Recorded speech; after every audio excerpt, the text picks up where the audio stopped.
Good afternoon. Thank you for joining us. More cold weather today and on the way with snow coming as well. We'll get the full weather picture from Darius Madavi. And small businesses are bracing for Thursday's deadline to repay emergency pandemic loans. Some say they simply can't afford it amid an already challenging year. Are you in that same boat? After 12:30, UBC professor Jiaying Zhao makes the case for individual climate action and being happy while doing it. What are the habits you're changing? I'm Michelle Eliot. Welcome to BC Today.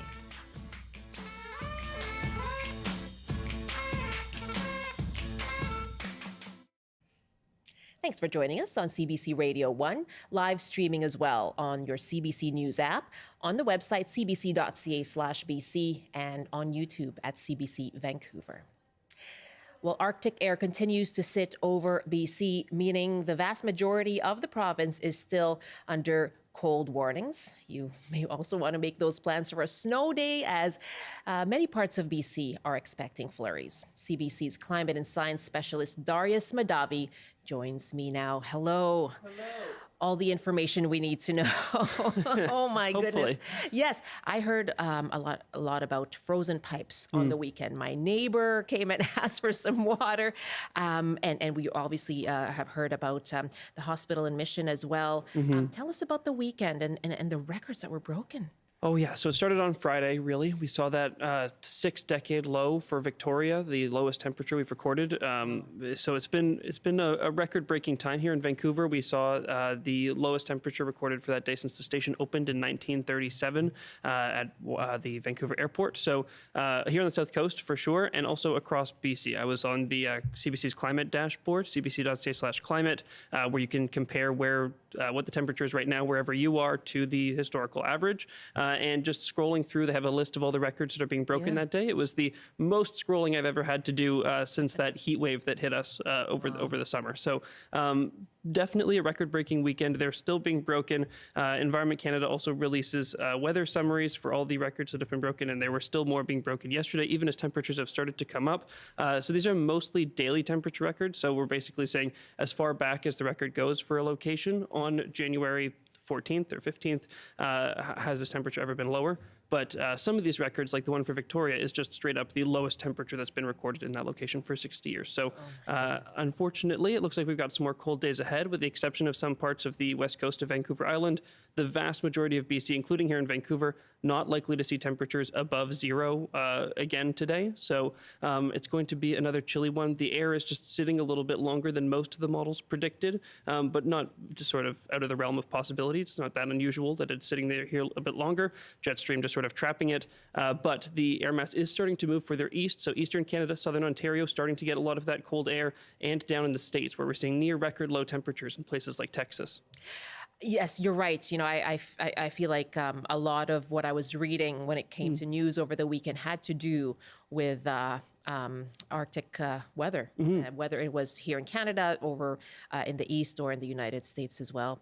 And so the cold is sticking around. What can we expect then when it comes to snow? This is where it gets a little bit trickier, because what's going to happen here in Vancouver really comes down to when exactly this Pacific low system that's moving in arrives and how long that Arctic air sticks around. Okay. So it looks like that low is going to start hitting the island tomorrow in the early hours, and then sort of make its way down to here in Vancouver. So for large parts of the island, especially the East Coast, that could mean snow, very likely. Here in Vancouver, it just depends when it arrives, because if that air moves out a little bit before the snow arrives, or the precipitation arrives, then we'll get rain. If it sticks around a little bit longer, we'll get snow. So right now, Environment Canada is calling for snow starting tomorrow evening and continuing through the night, and then slowly making that transition from snow to rain in Wednesday. But other networks are calling for, or other forecasters are calling for that rain to start Wednesday and not see that snow as much. From what I've seen, most of the models are calling for a little bit of snow tomorrow evening. Not likely to affect the commute, but if that low arrives a little bit early, at maybe 3 instead of at 8, then we could see that snow disrupt the evening commute as well. But right now it looks like the morning commute Wednesday is the thing to watch for. That's where it might get a little bit messy. But we're not looking at too much snow so far, it seems, for most areas. There are a couple places where that low might stall and drop a lot more snow. Right now, it's looking the valley could be a good suspect for that. But here in Vancouver, it's also possible we could get as little as trace amounts or as much as 5 centimeters. Oh, okay. So plan for that range. Plan for a wide range of possibilities. Right now, I don't think it'll be quite that much, but I'm sort of hedging my bets because that worked for me last week when we were talking about the snow, and most models weren't calling for it at all, but we kept it in the forecast just to be safe, and it paid off. It was there. It was there. Yeah, for sure. So plan for in Metro Vancouver. Look at Wednesday morning as where you might have to rearrange your commute. And prepare your vehicle, or prepare to take transit, or prepare to stay home. And Darius, when we see these kinds of temperatures, I mean, the records just keep breaking. As you said, you scrolled through those records.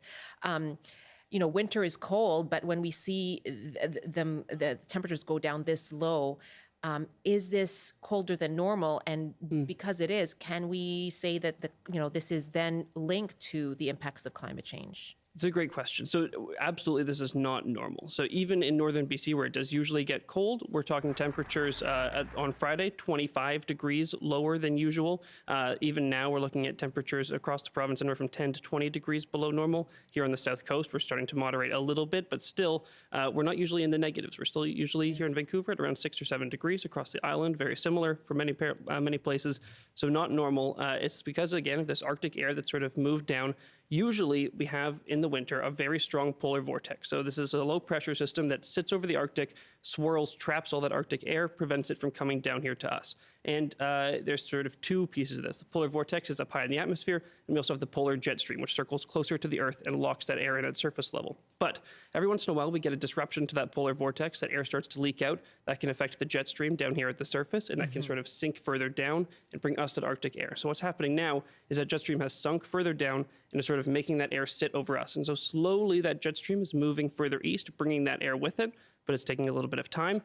Usually the polar vortex doesn't get disrupted this often. It usually happens maybe every other year.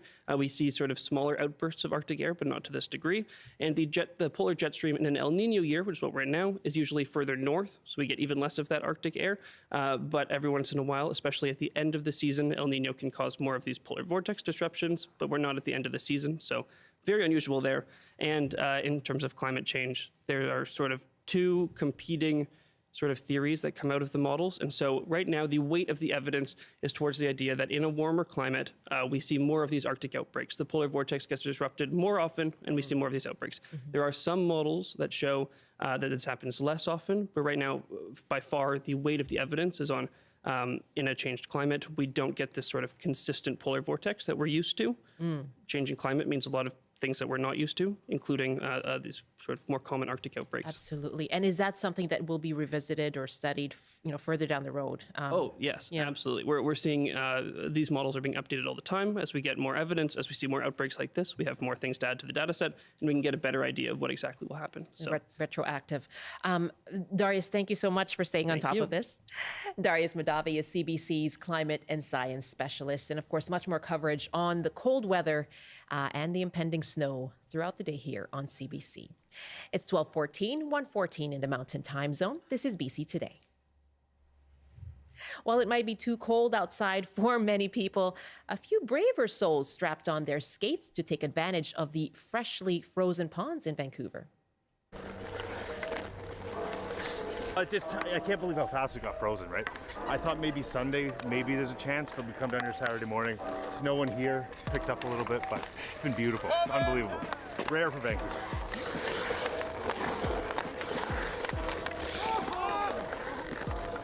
I moved to Vancouver in 2005, and there was nothing like this until 2016. And then since then, it's becoming more and more frequent, which is awesome. Monday will probably be the last day.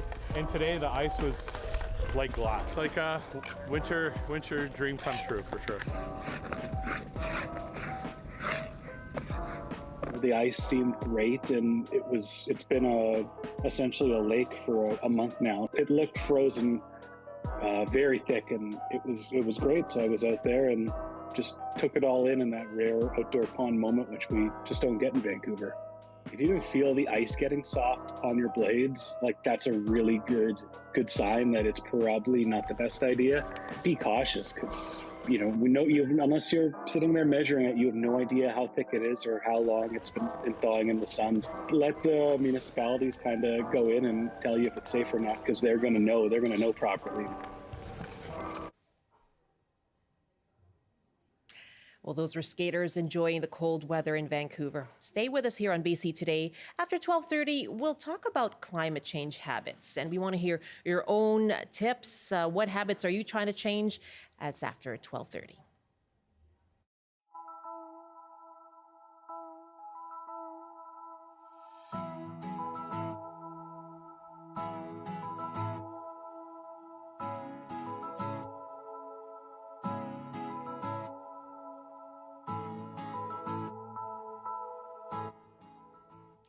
Well, time is running out for businesses to meet the Canada Emergency Business Account, or CEBA, repayment deadline. Now, if businesses repay the bulk of that CEBA loan by Thursday, January 18th, a portion, up to 33%, will be forgiven. However, repayment has been a struggle for many businesses, and the federal government has extended that deadline twice. Well, we're asking you, is your business impacted by the CEBA loan repayment? You can call us 1-800-825-5950, 604-669-3733. You can hit pound 690 on your cell phone. You can reach us by email as well, bctoday@cbc.ca. Well, this morning we heard from one small business owner on the early edition about what she and other businesses are experiencing. Things are not the same since COVID happened. During the height of COVID, when other businesses had to close because they were in large malls or in corporate, businesses, big buildings, the small business came to the aid of Canadians that needed the essentials. Our business, the Cell Clinic, was considered an essential business because people needed their communication. They needed their computers fixed, or their cell phones fixed, or they needed a cell phone. So we were available to offer our customers that have been there for us for years, this service. And we stayed open. We kept our staff. We've had staff that have been with us for 7 years. We've watched them get married, have children. These people needed work. If we closed our doors, our customers would have been let down. Our staff would have had to go on EI. There would have been more government spending. The more employees that leave the job, the more the government has to pay. So we decided, and many businesses decided, we were going to do the right thing at the time, because we didn't know anything different than, just like the government, that this was going to last a long time. Even though we were losing money every day we were open because people were at home quarantining, and the people weren't coming in like they were. We were there for emergency purposes only. We were losing money every day, and it takes time to catch up when you lose that kind of money. That's Peggy Burnt, who is the owner of Cell Clinic, and she was speaking with the early edition this morning. We're taking your calls on this, asking you, are you a small business affected by the CEBA loan repayment? Are you looking down that deadline on Thursday, beyond which interest will start to accrue? I'd love to hear from you. What is the impact on you? 1-800-825-5950, 604-669-3733. You can hit pound 690 on your cell phone as well. And you can email us, bctoday@cbc.ca. Well, joining me now is Dan Kelly, President and Chief Executive Officer of the Canadian Federation of Independent Business. Good afternoon. Thank you for joining us. Good to be with you. Let's go through the background of this a little bit. This CEBA loan was $60,000 handed out during the pandemic, the height of the pandemic, and for small businesses and not-for-profits. How many businesses did take up that loan? Yeah, it was the largest program that government put on offer, and it was also one of the first at the start of the pandemic. Mm-hmm. The loan was originally $40,000, then expanded to $60,000. And 900,000 businesses, almost 1 million small businesses across the country, took out a CEBA loan. You know, there's only 1.2 million businesses in Canada with paid staff, so it's pretty much everybody that is in business, that's independently owned, that has one of these loans. Okay, so the vast majority then, and of those, how many have paid it back? It's hard to tell at this moment. I think just up until the beginning of the new year, it was about a third had repaid their CEBA loan. A third of businesses, if you can believe it, are looking to borrow money from the bank to repay their CEBA loan. So taking out a loan to repay their other loan. And then our data suggests somewhere between a quarter and a third of businesses that are telling us they do not have the money to repay this loan. They're going to miss that January 18th deadline. And of course, for those businesses, their debt rises by 50% on January 19th. They go from owing $40,000 to owing $60,000. That's the part that is going to sting pretty hard for many of these businesses. Why aren't they able to meet that January 18th deadline? Well, there's a few reasons. One, primarily though, because their revenues have not recovered. If you can believe it, even now, 3 years after this all started, or 3+ years after this all started, only half of businesses have got their revenues back to pre-pandemic levels. On top of that, costs are way higher. We know as Canadians that we're seeing higher prices for groceries and other products, but for businesses, every single line of their budget has gone up dramatically, including the cost of labor. So if you're making the same or less than you did pre-pandemic in sales, your expenses are way higher than they were pre-pandemic, and you have this debt that is on your shoulders, you're struggling. We've got tons of businesses across the country that haven't had a normal month of income in over 3 years. And so they're not able to generate the extra money that they need to repay this loan, and it's quite a vicious circle right now. We did hear from Federal Minister of Small Business, Richie Valdez, this weekend on the House. And she says she understands the challenges as having been a small business owner herself. And here she is responding to questions from Catherine Cullen on the House on CBC Radio.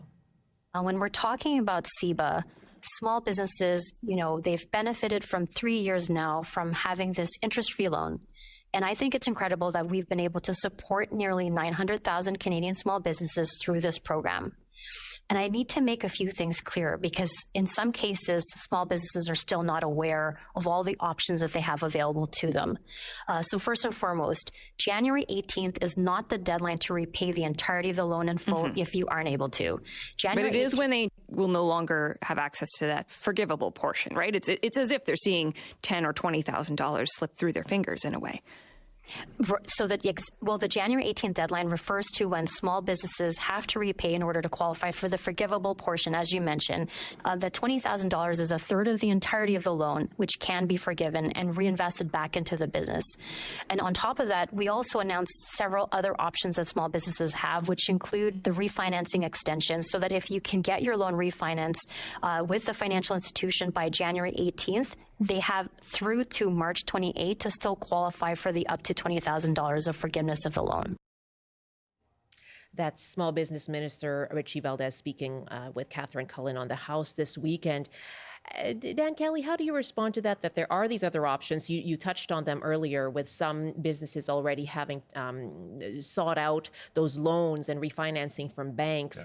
Yeah. What's the onus on businesses to find their solutions? There has already been a 1-year extension. There has been, yes. The government did, to its credit, extend the loan from the end of 2022 to the end of 2023, and then another 18 days for the forgivable portion to January 18th. But look, when these loans were taken out by businesses, they were told that the pandemic may be a couple of weeks or a couple of months to flatten the curve. Nobody was expecting that the restrictions would be in place on and off for 2 straight years. We have had the longest lockdowns in the entire world in Canada. Businesses in some parts of Canada were shut down for 430 days. It's a wonder that they're still around. But the point, I do want to focus on one thing the minister said. The minister talked about this option of borrowing to repay your CEBA loan. And it is true that for many that will be to their advantage because they can still qualify for the forgivable portion. But think about how crazy it is for the government of Canada to be advising business owners, hey, if you can't pay your loan, take out another loan to repay this loan. It would be akin to a federal minister saying to a family that can't pay their Visa bill, why don't you just take out a MasterCard? That will solve your problem. It's not addressing the core issue. And so while it's great that there are some options, and sure they're going to help some, it is really bleak for many, many businesses that don't have the money and also are not seeing their business bounce back enough. This is why we've been asking for more time. Another year to get business income back up to somewhere closer to normal would sure be a big help. But with the loan, the refinancing with the bank, that would mean that your deadline for that grace period goes to March 28th, right? It is. It does. It does. So if you apply for, if you're a business owner, you apply for bank financing in the next day or two, so you have to hustle, then you will get till March 28th to repay the loan and still qualify for the forgivable portion. But you have to take an action almost immediately. Sadly, many of the banks are even unaware of this provision. And so they're telling business owners, sorry, you don't qualify, or sorry, we don't offer loans. So it's not working super well. You talked about seeking another extension of the deadline. The parliamentary budget officer has estimated that would cost another $900 million. Why should the government spend almost $1 billion to extend this deadline for businesses? We have to look at what the cost would be of not taking action. On top of the fact that $1 billion, the $900 million, is based on the assumption that every single business would take advantage of the additional year. A third have already repaid. I suspect by the end of this, it's going to be somewhere close to 2/3 that will have repaid. So if the government were to extend, the cost would be dramatically less than was estimated by the parliamentary budget officer. But we also have to compare that against what is the cost of these businesses making the decision to shut their doors. An earlier survey we did showed that if your business loses access to the forgivable portion, there could be up to 250,000 businesses across Canada that may not make it, that are at risk of failure simply because the government is requiring them to pay this money back right now. And so even if a small portion of those businesses fail, the economic consequences will be far greater than the fiscal spend. Also, I believe that Ottawa will have a greater chance of getting more of its money back if it is a bit more patient. If they push too hard and the business is likely to default, they'll default on the whole loan, and it's Ottawa that will be out the $40,000 or $60,000 that was lent. Let's quickly go to John in Kelowna, who is a business owner. Hi, John. Hi, how are you? I am well. How are you doing? Are you someone who's looking at this deadline? Yes, and I got it solved. So I did get the money from the government. And, I mean, the repayments were, again, I would have loved to have a longer time to repay it, but I also understand the longer they stretch it out for repayments, the more failures will be. I mean, your commenter just made the statement there about more likely to get the money back. Actually, I think he's wrong on that, because what's the average lifespan of a restaurant is 5 years. So they're 3 years into the loan, so the odds are that they'll go under. But in any case, my bank was really good, CIBC Bank. They, one click, I got my $40,000 to pay off the government loan, which again is the reason that you do it is because I got $40,000, so now I don't have to pay back $60,000, and the payment is $785 a month. Okay. So I think if the business can't survive $785 a month, then it's really close. You now have that extension then for the forgivable part till March 28th. Is that right? Yes. Okay. And can you tell me, before I wrap here, just how important that loan was to you as a small business owner? Oh, it was really important. It kept things going. Yeah, it kept the doors open. So, yeah. What is your business, John? We do office-to-office business. Like we sell supplies to offices. Mm-hmm. So. Yeah. Okay. And so for now, you seem to have figured things out. Then you seem to be floating. Yeah, I'd love not to have to pay the $700, but yeah. But it's I survived there, so now the bill comes due. So. Right. John, thank you. Really good to hear from you. Okay. All the best to you, okay? That's John in Kelowna. Dan Kelly, as we wrapped up here, something you touched on is the economic impact of the struggles of these businesses. Can you tell us more about that? If we see businesses close their doors, more businesses close their doors, what would be the impact of that? I really am worried about the compounding effect of a bunch of business failures. It's probably not going to happen all at once, but as business owners do the math and realize, geez, with this debt hanging over my head, the $60,000 that I now have to pay, how many more months am I going to be able to outrun this level of debt? That's the worry, and I suspect as some fail, it will compound. I mean, gosh, the government is not going to get its money back, but it's also going to get the tax revenue that the business created. Employees may lose their positions. The community loses out on an independent business. these businesses have been put through the ringer. The loan wasn't there because they were bad businesses or made stupid decisions. The loan was given to them because they were required to be shut down for a month on end. And I worry, gosh, the vanishing of the wealth and the experience that the businesses carried with us. I really worry that this is going to have some pretty significant aftershocks for all of us as Canadians as this washes through the business community of Canada. We'll continue to follow this story, of course, leading up to Thursday's deadline. Dan, thank you very much for your time. Anytime at all. Dan Kelly is president and CEO of the Canadian Federation of Independent Business. Coming up in our next half hour with BC Today here on CBC, we'll talk about climate change habits. Are you trying out some new habits this year to try and lessen and reduce your own impact on climate change, reduce your emissions? Well, our next guest will argue individuals can do something and make a difference, and you can actually be happy while you're doing it too. We'll talk about that coming up in our next half hour in a couple of minutes from now.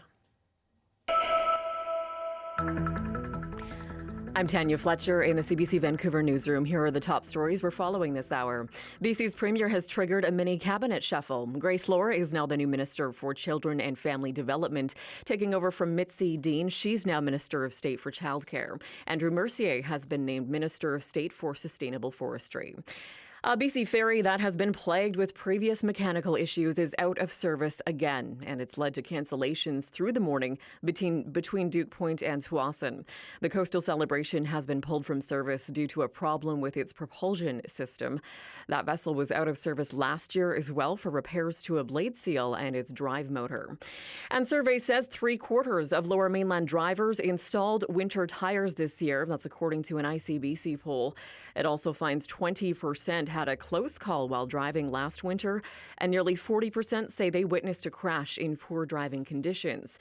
ICBC says drivers are most concerned about icy roads and decreased visibility, as well as other drivers who don't adjust their behaviors accordingly when the weather turns. And now we'll look at the BC-wide forecast. Arctic outflow and extreme cold warnings have been lifted in many areas, but continue in pockets of northeastern BC and sections of the Kootenays as well. Highs around -16 with a mix of sun and cloud in the Peace region today. In the central interior, mainly cloudy with a high of -19. Highs anywhere from -25 to -12 degrees with sunshine in the Kootenays. In the southern interior, a mix of sun and cloud, highs of -13. And here for the south coast, including Vancouver Island, mainly sunny today with highs of 0. Snow, though, expected tomorrow night. That is the latest from CBC News Vancouver. Yes, I kept looking at my thermostat on the weekend, just going, is that really? I mean, I know I know to expect this, but wow, -6, -8, okay. It was such a gradual climb out of that deep freeze, wasn't it? We're not used to these kind of prolonged cold snaps here. No, and how were you doing on the weekend?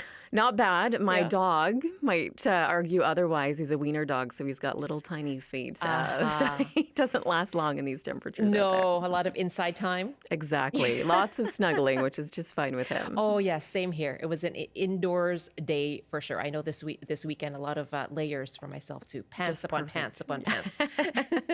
Just what we all needed.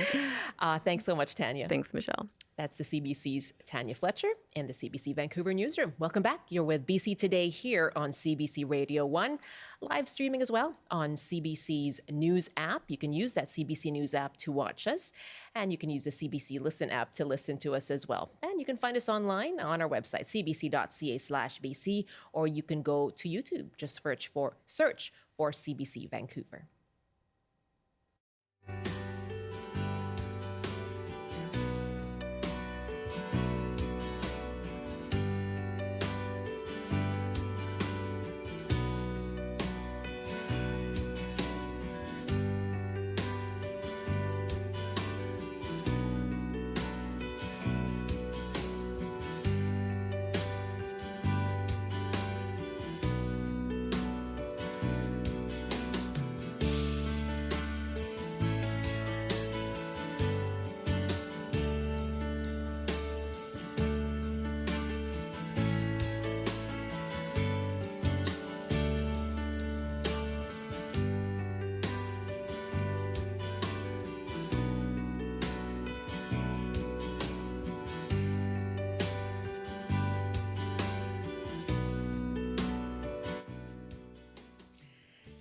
Welcome back. This is BC Today. It is 19 degrees in Prince George, 13 in Kelowna, a balmy 11 degrees in Nelson. Well, we talked a little bit about climate change in our earlier half hour with Darius Madavi. And, climate change anxiety can sometimes feel paralyzing, like you can't do anything about it. The United Nations Intergovernmental Panel on Climate Change has warned the Earth is likely to pass that critical threshold of 1.5 centigrade warming in the next decade. My next guest, though, says individuals can take action. And not only that, they can also feel happier while doing it. Yes, well, we're going to talk about that and ask you, what are some ways that you're changing your own habits to reduce your own carbon emissions this year? How do you navigate your own perspective and emotions around climate action? I'd love to hear from you on the open line, 1-800-825-5950, 604-669-3733. And you can hit pound 690 on your cell phone. By email, you can reach us at bctoday@cbc.ca. Jiaying Zhao is Canada Research Chair in Behavioral Sustainability at UBC. And her TED Talk, How to Feng Shui Your Fridge and Other Happy Climate Hacks, is listed as one of the top 10 talks for a better you in 2024 by the TED Institute. Jiaying Zhao, Jay-Z, joins me here in studio. Hello. Hello. I know you've made the point that you're not Jay-Z the rapper. I'm not. I watched your TED Talk this morning. Thank you. And how it's so very engaging, of course, and really curious that you make the connection between climate action and happiness. I wouldn't think of that. That word would not come to mind if I thought about, things that we can do for the climate. Why was that important to you? Well, for me, I've been stressed about climate change for a long time. And it wasn't until I talked to my friend Elizabeth Dunn, who was a happiness scientist, a world-leading happiness scientist, who asked me, can we make climate action feel happy instead of miserable? And that's my aha moment when I realized that maybe the solution to the climate crisis is happiness.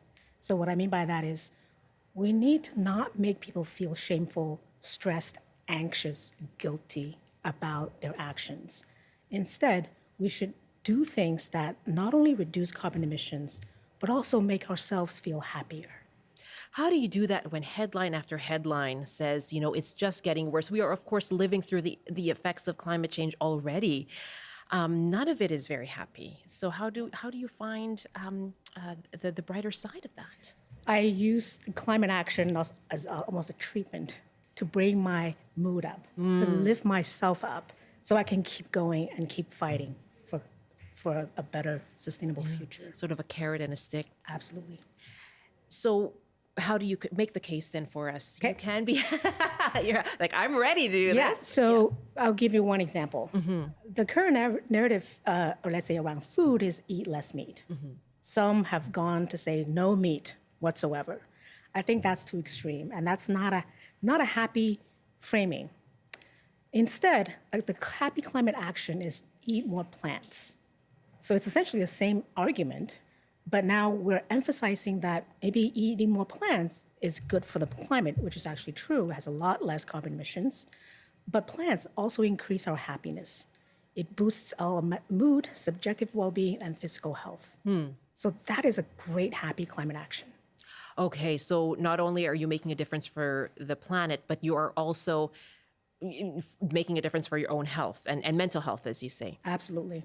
Okay, and we've heard about the plant-based diet for a long time. And so what you're saying is not so much about restriction, but more about inclusion, I guess. It's including more plants in your diet, maybe cutting back a little bit on beef and lamb and dairy, those carbon-intensive foods. I'm not saying no meat whatsoever. In fact, a lot of meat is low carbon, like poultry, so chicken, pork, seafood. Okay. Or actually, they have a lot lower emissions than beef and lamb and dairy. Is that something you've implemented? I have. Okay. I've diversified my diet to include mostly plants with some low carbon meats.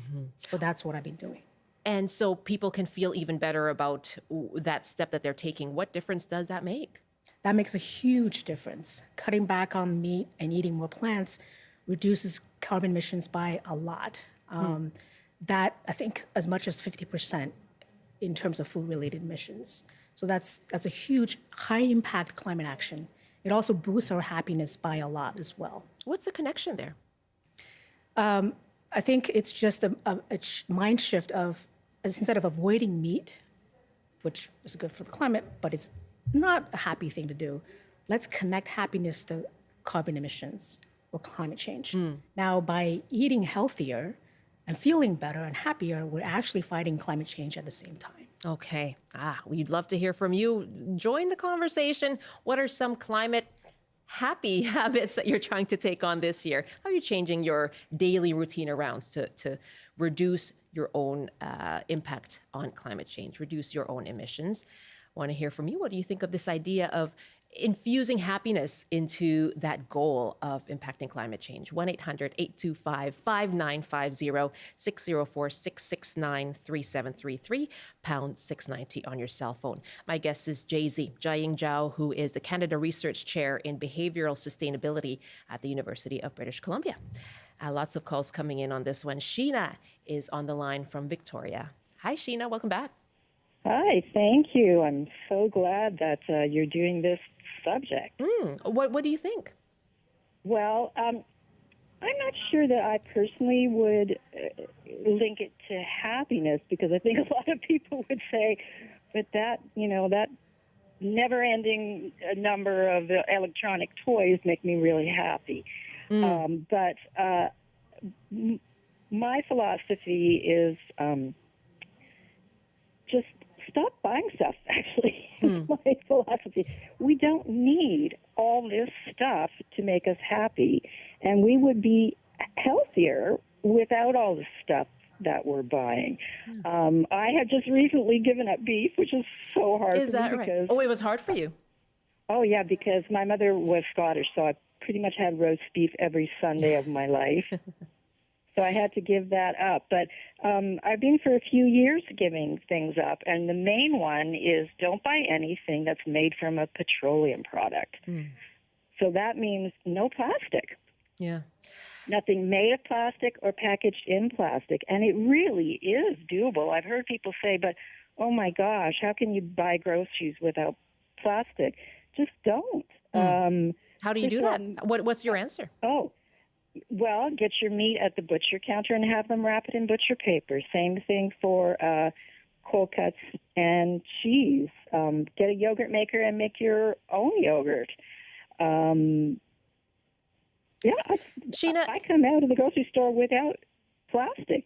Same thing for Christmas presents for kids. It's really fun to think, okay, so I'm going to make this child's planet better by not buying them something made out of plastic. Yeah. And you have to think really creatively. So going back to your own change personally you've made in your life, how would you advise someone else then who's the same thing, grew up with roast beef every Sunday, would like to make that change? How would you make that more palatable?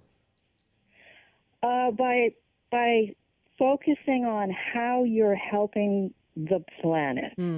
And changing this whole Western philosophy of we're entitled to what we want, we're entitled to convenience. Generally, the convenient way is the wrong way. But make your every decision be, how will this help the planet so that my kids will have a better life? That immediately gives you a goal, doesn't it, when you think about it that way? Sheena, thank you so much for the call. Great to hear from you. Okay, thank you. And bye-bye. Jay-Z, I know you talk about shopping in your TED Talk. What can we do about all the excess things we buy? Yeah, so I have to say I really like Shayna's approach.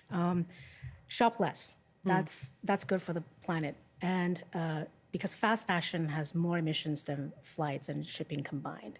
So what I'm suggesting, Happy Climate Action, is make shopping a treat. So instead of shopping every week or every month, you shop once or twice a year. I actually haven't shopped since maybe 2 years ago. I actually personally don't enjoy shopping at all. So when I buy things that last, that are durable. And not all clothes are created equal. So jackets, jeans, shoes are more carbon intensive than T-shirts, socks, or underwear. So I think when we select which ones to buy less of, that's a blueprint. So a high quality, durable jacket or pair of jeans or pair of shoes that will last you years. That's probably a philosophy you can apply to so many things. Look for quality rather than quantity, things Exactly. that will last longer. Taking your calls on this. So what are some climate habits, climate-friendly habits that you'd like to take on this year? 1-800-825-5950, 604-669-3733. And Lynn is up next in Victoria. Hi, Lynn. Hi, Michelle.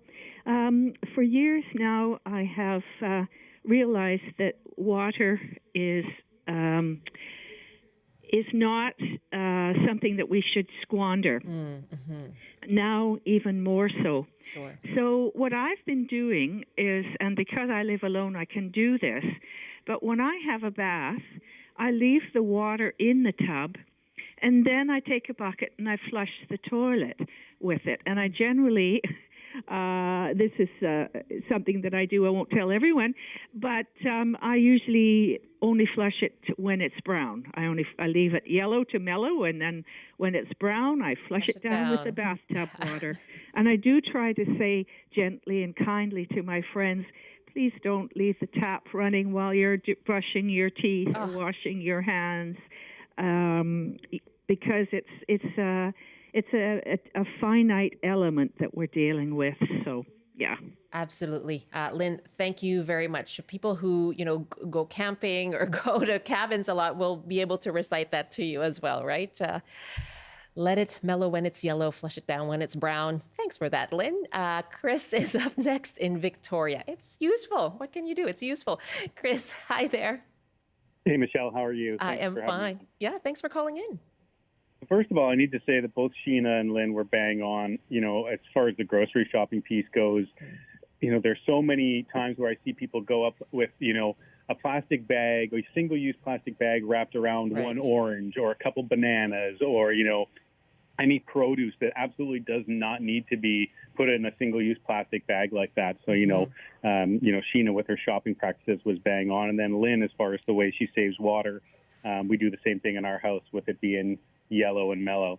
But something that I've done and would suggest to some other people locally to be able to work with climate change is find an organization locally that you can volunteer at to be able to, make a difference locally on our island. In January, I joined the Surfrider Foundation, Vancouver Island, South Vancouver Islands chapter of it, and became the co-beach cleanup coordinator for that foundation. Wow. And I found it to be a very easy thing to be able to find an opportunity to volunteer. It's a really productive way, not only to be able to kind of clean up the local beaches, but what they also do is they actually log all of the different garbage that's collected on the beaches, and then they figure out what some of the biggest contributors to pollution are, and then they try to make programs to be able to work with the city to be able to, improve that and stop using some of those major polluters. Wow. And so, anyone can go to the website. It's vancouverisland.surfrider.org. You can, be part of the organization, or you can just come to a beach cleanup and volunteer for a day.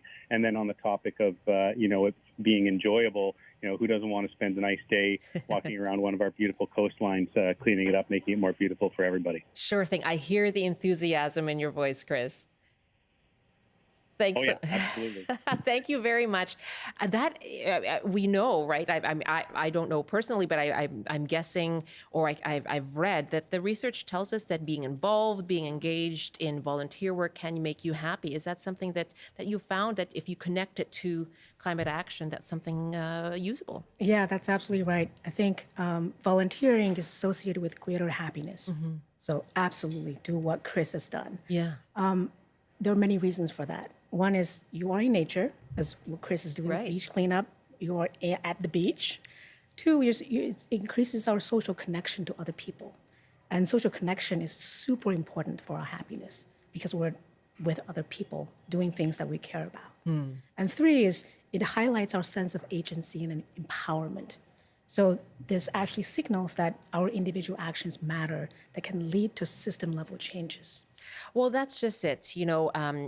Finding agency when we have discussions, repeated discussions about the need for systemic change and policies to address climate change. These are the broader issues that are, in fact, producing more greenhouse gas emissions and need to be curtailed. So how do you feel like you're making a difference when the deeper, more ingrained changes are beyond your control?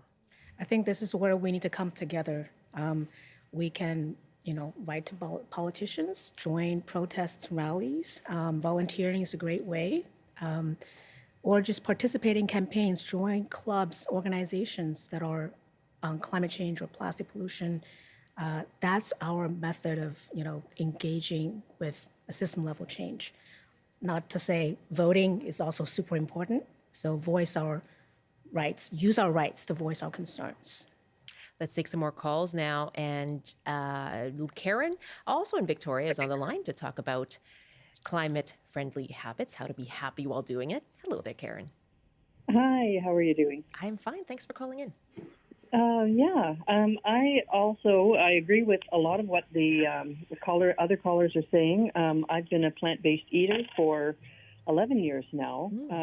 Started for the animals, but have realized the huge difference that we can make for the climate by eating plants. One brilliant thing about switching your diet is that we don't have to wait for governments or corporations to make changes. We can do that immediately. It's not, you don't have to wait for policies to be changed. And because we are at major tipping points and at a time then we aren't going to make the 1.5 targets. And so we need all hands on deck. Not everybody can afford an electric car or a heat pump, even with the rebates, but we can easily choose, oat milk over cow's milk or beans over beef. And it's oftentimes cheaper. My grocery bill certainly has gone down. If you want some of the fancy stuff like the Beyond Beef and everything, which are great transitional foods, I no longer sort of crave them. But if you're going to transition, try some of those, and they will, fill your craving for meaty type foods. That's a useful tip. Yes, Karen, go ahead. One little correction. When people say, eat local beef, only consume local dairy, that sort of thing, unfortunately, the science shows us that those animals take longer to get to slaughter weight. So in that respect are worse for the environment than factory-raised animals because they take longer, they consume more water, more grain, and more resources, produce more methane than the unfortunately shorter lives of factory-raised animals. Okay. So it's not really a great solution. The meat, egg, and dairy industry are putting a lot of misinformation out there because they see their market share going down, and so it's very confusing right now. If you're looking up information, make sure it's peer reviewed, and it hasn't been funded by special interest groups. Karen, thank you very much for the call, and let's talk about that. People, she talks about buying local and things like that. Certainly, going to farmers markets and looking locally. How do we sift through the information and ensure that we're getting correct information? Yeah, I think I agree with Karen here. Buying local or even buying organic in that matter don't save a lot of carbon emissions, unfortunately, because shipping of food doesn't emit a lot of emissions compared to the production and consumption and waste of food. That's interesting because, even if you're shopping around for cleaning products, there's, what we call greenwashing, just to make us feel good about the product that we're buying. How can we avoid that? Feeling good for really no valid reason. Yeah, I think there are many actions that we take for granted as being environmental, like turning off lights, even recycling. Those actions have limited carbon benefits, partly because our light bulbs are already pretty efficient to start with. And, I agree with plastic waste reduction. We should do that to reduce pollution. But recycling actually has very limited climate benefits compared to maybe just not consume that in the first place, not buy that single-use item in the first place. Okay, it's interesting. Getting to the root of what is behind that action, but also whether it is actually making a difference, and not just superficially so, not just to make yourself feel better. Chris wrote us this final email. I'm an elementary school educator and organic farmer. I found that growing my own food and caring for the land close to my home and near my school has been a joyful and purposeful endeavor. One of my missions as an educator is to help youth realize that first, farming as a profession is an option. It is purposeful in the sense that it's not only a job, but a livelihood, contributing to the betterment of our own lives, our communities, and non-human nations. Norman writes, I want to let you know that my wife and I here in Royston have stopped flying. We heat with a heat pump solely. We have solar panels and net metering, and one car family with a modest EV, vegan diet for 30 years. Norman, thank you very much. I know you also talk, I have just a minute left, but you also talk about your fridge. There are ways you can rearrange, feng shui your fridge. Feng shui your fridge. Yeah, put the veggies Produce, perishables to the front. That way you don't miss them. That's right. That I have to find, I have implemented that since I first heard about your tip, and it's made a real difference. I have much less food waste now. Great. Great to speak with you. Thank you so much. Thank you for having me. That is Jiaying Zhao, JZ, behavioral scientist, Canada Research Chair in Behavioral Sustainability at UBC. That's it for our show today. Great to be with you. And my thanks to everyone who called in and joined our discussion. Really interesting. You can email us bctoday@cbc.ca.